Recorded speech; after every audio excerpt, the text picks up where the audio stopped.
Bem-vindo à nossa aula número 2. A gente conversou na primeira aula sobre o regime geral de previdência social. Eu expliquei para você que esse regime é um regime securitário público, que oferece determinados benefícios e serviços a algumas pessoas que cumpram determinados requisitos. Agora é hora da gente ver um a um cada um desses benefícios que o INSS, ou Regime Geral de Previdência Social, oferece. Em época de reforma, não tem como escapar. Eu preciso fazer um comparativo do que existia para o que existe hoje. Assim eu tenho certeza que vai ficar mais fácil para você entender. Antes da reforma, portanto, antes da emenda constitucional número 103, a gente tinha 10 benefícios à disposição dos segurados e dependentes do RGPS. 4 aposentadorias, 3 auxílios, 2 salários e uma pensão. Com a reforma, esse número foi diminuído.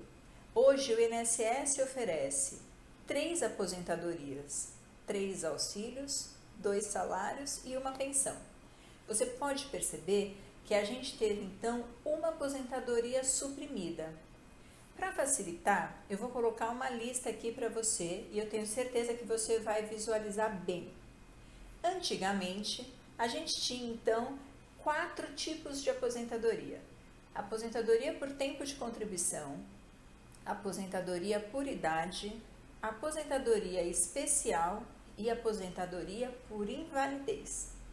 Hoje, depois da reforma, a gente tem 3 aposentadorias: aposentadoria programada, que é a junção das antigas aposentadorias por idade e por tempo de contribuição, aposentadoria especial, que é a mesma, e aposentadoria por incapacidade permanente, que é a nossa antiga aposentadoria por invalidez. Nos requisitos da regra antiga, a aposentadoria por tempo de contribuição era paga para assegurados homens e mulheres que cumprissem um determinado tempo de contribuição, independente da idade que tivessem. Para aquela aposentadoria, então, era preciso que fosse adimplido o requisito do tempo de contribuição, que era de 35 anos para os homens e de 30 anos para as mulheres. Diferente da antiga aposentadoria por idade, que exigia que os segurados atingissem uma determinada idade, mas que não exigia tempo de contribuição. Para conseguir a aposentadoria por idade pela regra antiga, era preciso que os segurados conseguissem demonstrar 60 anos de idade se mulher e 65 anos de idade se homem. A aposentadoria especial pela regra antiga também era uma espécie de aposentadoria por tempo de contribuição, só que ela era uma aposentadoria antecipada, era uma possibilidade de aposentadoria precoce. Se justificava, e ainda hoje se mantém esse fundamento, pelo fato de que algumas pessoas, quando trabalham em determinadas situações, emprestam para a sociedade e para o seu empregador não só a sua capacidade de trabalho, mas também um pouquinho da sua saúde. Existem pessoas que trabalham em condições que são prejudiciais à sua saúde, à sua integridade física. E por isso é justificável que elas saiam do trabalho um pouco antes, para evitar que elas fiquem mais doentes ou para tirá-las do risco de morte. É o caso, por exemplo, de um eletricista. Um eletricista que mexe em alta tensão. Todo dia que ele vai trabalhar e mexe num cabo de alta tensão, ele está, além de trabalhando, expondo a sua vida a um risco iminente de morte. Porque se acontecer um acidente, ele provavelmente vai se acidentar e pode chegar a óbito. É importante a gente entender que essa aposentadoria era uma forma de proteção do segurado. É uma forma de tirar ele daquele risco, de tirar ele daquela condição e garantir que ele não fique tão doente ou que ele não corra mais risco de vida. Ela era paga para quem cumprisse 25 anos, 20 anos ou 15 anos de exposição a um agente agressivo. Esse tempo, 25, 20 e 15, é variável de acordo com o grau de risco ou com o prejuízo que o agente impõe. Quanto mais perigosa ou mais nociva a atividade, mais cedo eu tirava esse segurado do mercado de trabalho. E aí, é óbvio, consequência a gente imaginar que se eu quero salvar a vida daquele segurado ou se eu quero impedir que ele fique doente, eu não posso exigir uma determinada idade. Essa era a regra antiga. A nossa antiga aposentadoria por invalidez é um tipo de benefício que também não se preocupava com a idade do segurado, se preocupava com uma situação de incapacidade insuscetível de reabilitação, a incapacidade permanente para o exercício de qualquer atividade profissional. Quando a pessoa provava que estava absolutamente incapaz de retornar ao mercado de trabalho, ela fazia jus, então, à aposentadoria por invalidez. Esse cenário mudou um pouco quando a gente passa agora para as regras novas trazidas pela Emenda Constitucional número 103. A nossa aposentadoria programada, como eu disse para vocês, ela foi resultado, fruto da união, da aglutinação da antiga aposentadoria por tempo de contribuição com a aposentadoria por idade. Agora, então, a gente tem um tipo de aposentadoria que exige um determinado tempo de pagamento para o INSS com uma determinada idade. A regra permanente é que as mulheres devem ter 62 anos para se aposentar e os homens 65, mais 15 anos de contribuição se mulher e 20 anos de contribuição se homem. Só que eu quero que você preste muita atenção numa coisa. Vai lá no artigo 19 da Emenda Constitucional número 103, que você vai ler uma observação muito peculiar.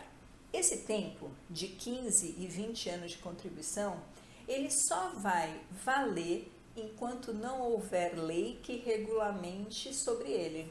Ou seja, pode ser que em muito pouco tempo eu volte aqui para conversar com vocês e o requisito de tempo de contribuição já tenha sido alterado por uma lei posterior a essa emenda. Então, guarda. A regra permanente, 15 e 20 anos de tempo de contribuição passível de alteração por lei posterior à emenda. Além dessa aposentadoria programada, a gente continua tendo aposentadoria especial. Lembra dos 25, 20, 15 anos de exposição ao agente agressivo? A aposentadoria continua existindo, mas tiraram a essência dela. Sabe o que a reforma fez? Incluiu a obrigação de se ter idade também. Hoje, a regra é que os segurados conseguem se aposentar pelo especial se comprovarem 25 anos, 20 ou 15 anos de exposição a agente nocivo.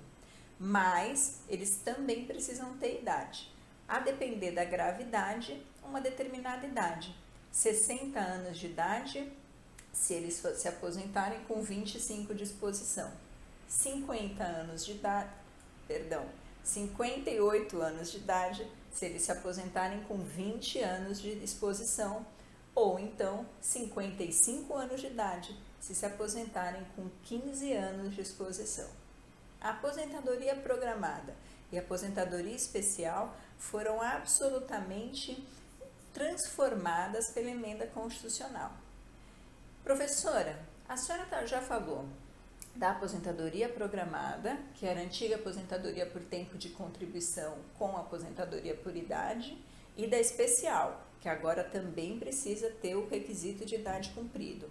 Mas eu não vi a senhora falando da aposentadoria do rural, eu não vi a senhora falando da aposentadoria do professor. O que são essas aposentadorias? Olha só, desde antes da reforma e ainda hoje, essas aposentadorias são espécies diferenciadas de uma aposentadoria principal. Elas são tipos diferenciados da aposentadoria programada que a gente tem hoje. Como é que funciona a aposentadoria do rural? O rural, ele pode se aposentar, mesmo depois da reforma, cumprindo os mesmos requisitos que ele já cumpria antes da reforma. Basta que o trabalhador rural apresente para o INSS prova de idade de 60 anos para o homem e de 55 anos para a mulher e que ele tenha tempo de carência. A gente vai estudar direitinho o que é carência na nossa última aula, mas é importante você saber que para o rural a carência é um pouco diferente da carência que se exige do trabalhador urbano. Em linhas gerais, Carência é o pagamento de contribuição mensal para o INSS. É o pagamento de uma contribuição feita em dia. Isso vale para os urbanos. Para os trabalhadores rurais, não se exige que naquele mês tenha havido pagamento de contribuição para que ele conte como carência. Basta que esse segurado comprove que naquele determinado mês prestou atividade e trabalhou como um segurado especial, um trabalhador rural. Então, a aposentadoria do rural é uma aposentadoria que tem desconto da idade e que também tem o afastamento da obrigação de comprovação do tempo de contribuição. A aposentadoria do professor é um pouco parecida, no sentido de que também é um tipo de aposentadoria programada com condições diferenciadas. O professor que comprovar 25 anos de exercício do magistério, e para a gente aqui, a gente costuma brincar que é o professor Lousa Giz, que é o professor que dá aula efetivamente e que faz isso na educação básica, ensino fundamental, professor universitário está fora dessa regra. O professor que demonstra 25 anos de exercício do magistério pode se aposentar com um desconto de 5 anos na idade. Então, se o professor demonstra 25 anos de trabalho e é homem, ao invés de se aposentar com 65 anos de idade, ele vai se aposentar com 60 anos de idade. Se for uma professora mulher, ao invés de se aposentar com 62 anos de idade, vai se aposentar com 57 anos de idade. Desde que prove, como eu disse, 25 anos de carreira no magistério. Pois bem, eu já falei para vocês da aposentadoria programada, da aposentadoria especial e de como existem outras aposentadorias diferenciadas no sentido do cumprimento dos requisitos. Mas fiquei devendo ainda a aposentadoria por incapacidade permanente. A aposentadoria por incapacidade permanente, que é a nossa antiga aposentadoria por invalidez, ela não depende de idade. Um dos poucos tipos de aposentadoria que o segurado vai conseguir requerer, vai conseguir ter concedido em seu favor, independente da idade que tenha. Também não depende de tempo de contribuição. O requisito principal da aposentadoria por incapacidade permanente é a comprovação de uma situação de incapacidade insuscetível de reabilitação.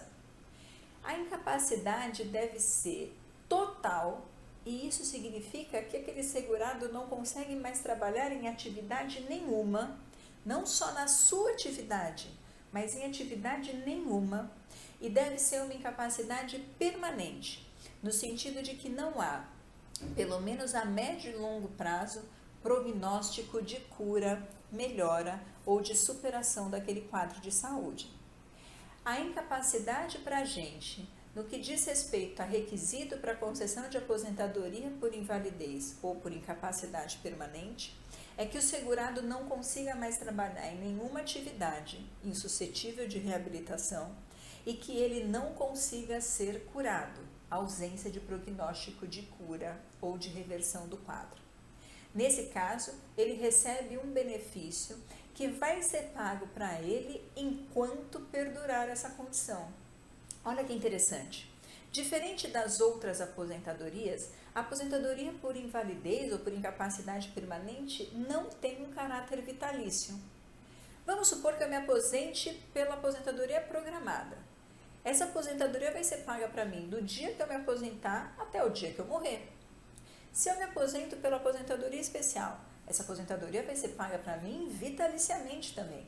Agora, se eu me aposento por uma aposentadoria por invalidez, eu vou receber o benefício enquanto a minha condição de inválida, no sentido de não ter reabilitação e não ter cura continuar. É por isso que o INSS de vez em quando faz aquele pente fino, como a gente vê nos jornais. Chama esses aposentados por invalidez para uma perícia para verificar se aquela invalidez que justificou a concessão do benefício ainda existe na atualidade. Se existir, ele continua aposentado. Mas se a perícia médica perceber que aquela pessoa não está mais incapaz, vamos supor que ela tenha se recuperado, que que um tratamento novo tenha sido criado e que a doença tenha melhorado. Vamos supor que uma cirurgia tenha resolvido parcialmente o problema que deu causa àquela aposentadoria, ela vai ter a sua aposentadoria cancelada, o seu benefício vai ser suspenso. Professora, de uma hora para outra, num dia está aposentado, passa pela perícia e no dia seguinte já não está mais aposentado? Não é assim que funciona, não. Mas se não é assim, então como é que é cancelada uma aposentadoria por invalidez? Bom, o segurado aposentado vai receber uma convocação na casa dele para comparecer na perícia médica do INSS. Essa perícia pode avaliar o caso e entender que ele está apto ao trabalho. Se isso acontecer, o responsável pela perícia vai ver se ele está aposentado há menos de 5 anos ou há mais de 5 anos dessa data. Isso faz toda a diferença para o cancelamento do benefício. Se ele tiver aposentado há menos de 5 anos, a cessação vai ser automática, ou seja, logo depois da perícia o benefício acaba. Mas, se ele for aposentado há mais de 5 anos, aí o benefício vai sofrer uma redução gradual. Por mais 6 meses, ele vai continuar recebendo 100% do benefício, depois mais 6 meses só metade e mais 6 meses 25% do benefício até que ele seja cancelado. Se você precisa saber mais sobre isso, corre no 47 da Lei 8.213, que tem tudo lá, tintim por tintim. Agora pega a caneta de novo e volta para a aula. Pois bem, eu disse para vocês que a aposentadoria por invalidez, ela é fundamentada, ela é dependente da demonstração de uma situação de incapacidade total, todas as atividades, e permanente, com médio e longo prazo sem prognóstico de cura. É isso que diferencia ela de um outro grande benefício por incapacidade, que eu vou aproveitar para começar a falar com vocês agora, que é o nosso tão conhecido auxílio-doença. A aposentadoria por invalidez e o auxílio-doença são duas faces de uma mesma moeda. São dois benefícios que protegem igualmente uma situação de incapacidade. Qual a principal diferença entre eles? A aposentadoria por invalidez ou por incapacidade permanente protege uma situação de incapacidade permanente, sem prognóstico de cura, e o auxílio-doença protege uma situação de incapacidade temporária. Uma pessoa que sofre um AVC e está acamado sem prognóstico de cura é diferente de uma pessoa que tem o braço quebrado com prognóstico de cura. Para aquela do AVC, aposentadoria por invalidez. Para quem quebrou o braço, auxílio-doença. Quais são os requisitos para que um segurado tenha acesso ao auxílio-doença? A demonstração de uma situação de incapacidade, que pode ser total para qualquer atividade, mas que também pode ser parcial, incapaz de exercer a atividade habitual dele. Vamos supor que esse cara que quebrou o braço seja um trabalhador braçal. Ele quebra o braço, não pode mais exercer a atividade dele. Dá para ele atender o telefone e fazer uma função administrativa? Dá. Mas essa é a função habitual dele? Não. Então, mesmo que a incapacidade seja parcial, só para algumas atividades, ele faz jus ao benefício, que é diferente do que a gente viu em relação à aposentadoria por invalidez. Além dessa incapacidade total ou parcial, é importante que seja demonstrado um quadro de incapacidade temporária, uma incapacidade para a qual eu olho e consigo ter um prognóstico de cura ou de melhora. O auxílio-doença, ele pode ter duas naturezas diferentes, assim como a aposentadoria por invalidez. Pode decorrer de uma doença qualquer ou de um acidente de qualquer natureza. A pessoa desencadeou uma doença ou sofreu um acidente qualquer, tropeçou, caiu, enfim. Nessas condições, vai ser concedido um benefício previdenciário. Diferente do benefício que se concede quando a pessoa ficou incapaz decorrente de um acidente do trabalho. Se é doença profissional, doença do trabalho ou acidente do trabalho, o tipo de benefício por incapacidade, leia-se o auxílio-doença ou a aposentadoria por invalidez, vai ser acidentário. existe uma série de reflexos, especialmente no que diz respeito à relação de emprego, quando o benefício é configurado como previdenciário ou acidentário. Por isso é super importante você anotar esse detalhe. Esses dois benefícios, o auxílio-doença e a aposentadoria por invalidez, eles também são diferentes de um outro benefício que muita gente confunde, que é o auxílio-acidente. Professora, não diga, sempre achei que auxílio-doença era pago para quem está afastado do trabalho por doença e que o auxílio-acidente era pago para quem está afastado do trabalho por acidente. Pois é, se você achou isso, não se sinta sozinho. Um monte de gente acha igual a você. Todos vocês no mesmo bolo de pessoas que estão achando errado. Mas olha só, vai ser fácil de gravar. O auxílio-doença e a aposentadoria por invalidez são benefícios pagos enquanto a pessoa não pode trabalhar. Afasta do trabalho e a pessoa recebe essa indenização, esse benefício do seguro social. O auxílio-acidente é pago para o segurado como uma espécie de indenização. Sempre que alguém sofre um acidente do trabalho, sempre que alguém, decorrente desse acidente, tem uma sequela permanente que diminui a sua capacidade laborativa, esse segurado vai fazer jus a uma indenização. Sabe por quê? Porque quando ele tem uma sequela permanente, ele provavelmente vai voltar para o trabalho dele conseguindo fazer menos coisa, ou pelo menos vai ter que se esforçar muito mais para fazer o que ele fazia antes. Se ele for mandado embora do emprego, ele vai ter mais dificuldade em arranjar outro emprego. Ele vai ter um prejuízo, presumidamente ele vai ter um prejuízo quando ele for competir uma vaga de trabalho com outra pessoa. Imagina que alguém sofreu um acidente e teve uma amputação de um braço. Ele estava trabalhando com 2 braços e de repente ele sofreu um acidente que resultou na amputação do braço dele. Enquanto ele ficou em tratamento, enquanto ele teve que passar pela cirurgia, enquanto esteve internado no hospital, enquanto ele fez reabilitação, enquanto esperou cicatrizar, ele estava fora do trabalho e o INSS pagava para ele auxílio-doença. Na medida em que aquela situação se consolida, aquilo cicatriza e ele já está bom, recuperado na medida do possível, mas com aquela sequela grave, ele é mandado de volta para o mercado de trabalho, ele é mandado de volta para o trabalho dele, só que agora sem um braço.